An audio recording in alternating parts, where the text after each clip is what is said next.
за јадењето и пиењето. А потем еден стар меанџија му рече: говори ни за јадењето и пиењето.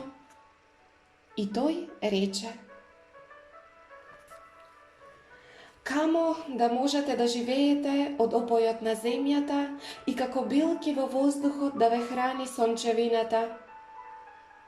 Но ако веќе мора да убивате за храна, лишувајќи го штотуку роденото теле од мајчиното млеко, за да се изгаснете жед, нека биде тоа чин на величање. И нека вашата трпеза биде олтарот на кој чистото и невиното од горите и долините се жртвувани во име на уште почистото и поневиното во човека.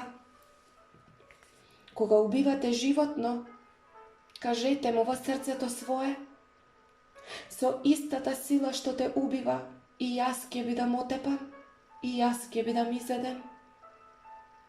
Оти законот што те донесе под ракава, ќе ме предаде мене на уште посилна рака.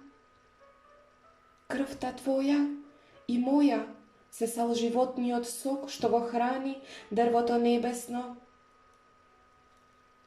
А кога прегризувате јаболко со своите заби, речете му во срцето: твоето семе ќе те надживее во мене, и пупките на твојата иднина ќе процутат во моето срце, и опојот твој ќе ми биде здив, и заедно ќе им се радуваме на секоја годишна доба.